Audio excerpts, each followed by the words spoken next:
take measures to prevent the atrocities in question, which continued for about a month. She did not also take any punitive measures against the perpetrators. In the like way, Home Minister Asaduজ্জামান Khan Kamal held superior command responsibility over the Inspector General of Police and other successive other officers. And as such, he had the responsibility, superior command responsibility to prevent all of them from committing the atrocities and for taking punitive measures against the perpetrators. Thus, both the accused, Asaduজ্জামান Khan Kamal and Inspector General of Police Chaudhary Abdullah Al Mamun, they committed crimes against humanity by their abatement, that is facilitation, and their failure to prevent the atrocities committed by their underlings. And hence, they are liable to be punished under section 32A, 32G, 32H, 41B and 43 of the International Crimes Tribunals Act. Accused Sheikh Hasina is liable to be punished under section 32A, 32H, 41B and 43 of the International Crimes Tribunals Act 1973. It is obvious from the facts and circumstances delineated herein before that the law enforcers and the activists of ruling party Awami League, as well as its affiliated organizations, targeted the unarmed civilian protesters countrywide and accordingly attacked them. Therefore, in all the above discussed atrocities, the elements constituting crime against humanity have been fulfilled. The victim witnesses, the other witnesses and the investigating officer held the accused Prime Minister Sheikh Hasina, accused Home Minister Asaduজ্জামান Khan Kamal and accused Inspector General of Police Chaudhary Abdullah Al Mamun liable for the atrocities. It may be mentioned here that Mr. Chaudhary Abdullah Al Mamun, Inspector General of Police, has been tendered pardon on his application pursuant to section 15 of the Act with a view to obtaining his evidence. He is supposed to have been directly or indirectly concerned in or privy to any of the crimes specified in section 3 on condition of his making a full and true disclosure of the whole of the circumstances relative to the crime and to every other person concerned, whether as principal or abettor in the commission thereof. According to subsection 2 and 3 of section 15,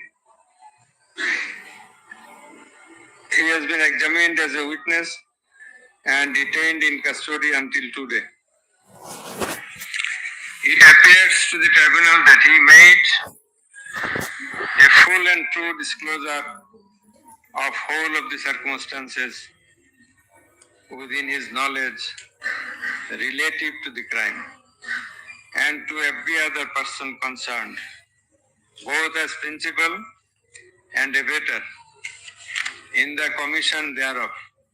He categorically admitted his involvement in the alleged acts and disclosed that a core committee consisting of Home Minister Asaduজ্জামান Khan Kamal himself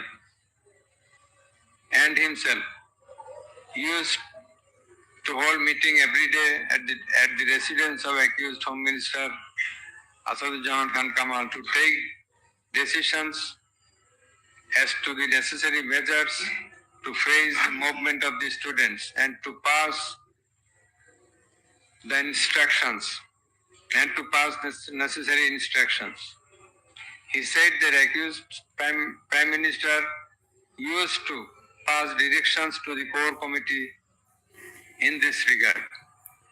This accused also said that Sheikh Hasina directed them to use drone to trace the location of the protesters and to use helicopter and lethal weapons to kill the protesters. He mentioned that chain of command in the police service was not maintained. In most of the cases, the highest authority used to communicate or contact the mid-level officers like Additional Commissioner Harun Rashid, Additional Commissioner Monirul Islam. Accused Prime Minister Sheikh Hasina passed the direction in presence of Additional Deputy Commissioner Praloy Kumar Joaddar during a core committee meeting.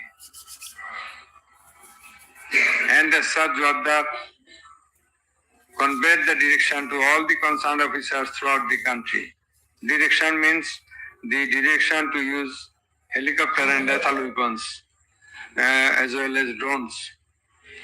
Chaudhry Abdullah Al-Mamun also mentioned in his testimony that he had a clean image and track record throughout his service for long 36 years.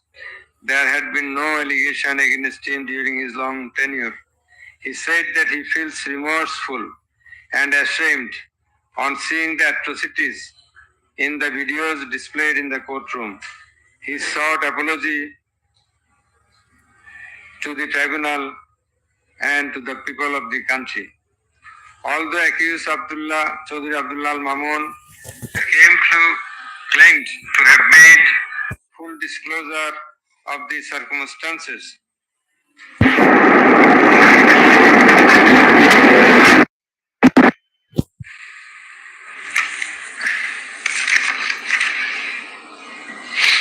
and we do also believe that he made a full and true disclosure. But the offences he committed and admitted is punishable with the capital sentence. And as such, in consideration of his disclosure and the gravity of the offences, we do incline to convict him and award him a lenient sentence, which will be declared later on. By the aforesaid acts and omissions, the accused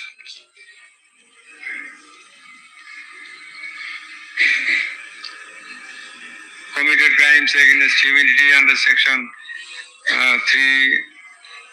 3(2)(a), subsection G, clause H, 41, 42, 43 of the International Crimes Tribunal Act 1973, as stated before. The accused Sheikh Hasina and Asaduddin Khan Kamal remained in abscondence ab initio, despite the fact that notices and warrants were duly served in their given address according to law. Moreover, they were asked by publishing notice in 2 daily newspapers to appear and contest the case, but they did not turn up. Thus, their abscondence itself is suggestive of their guilt. The learned State Defense Council contended that the trial of the accused persons under the International Crimes Tribunal Act 1973 is not tenable, since the act was passed in the Parliament for the purpose of trial of the criminals of War of Independence in 1971. While arguing this, the learned State Defense Council perhaps not refusal of the provisions of the Act as well as the preamble thereof. The preamble of the Act says that the Act was made in order to provide for detention, prosecution, and punishment of the persons for genocide, crimes against humanity, war crimes, and other crimes under international law, and for the matters connected therewith.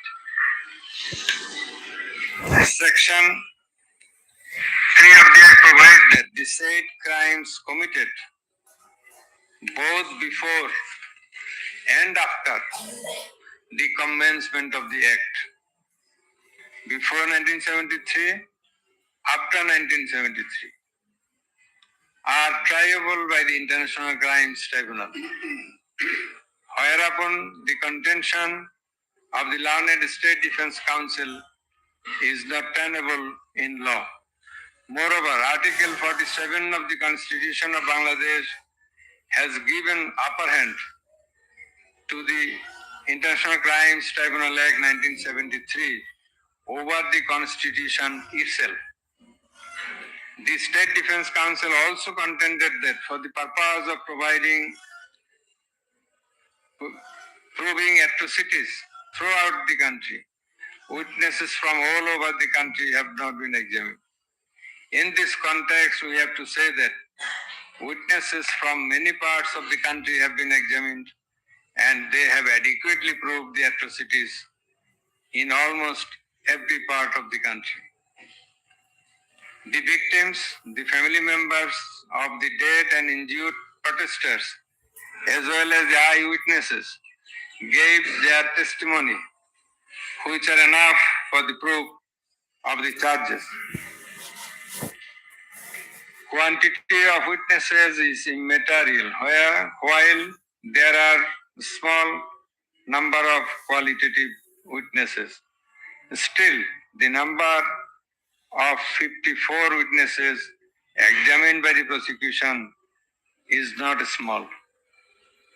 The learned State Defense Council also alleged that the audio conversations in question have not been examined by more than one department like CID. In this regard, we would hold that the genuineness of the report of CID has not been challenged, nor has the report been proved ingenuine, whereupon no other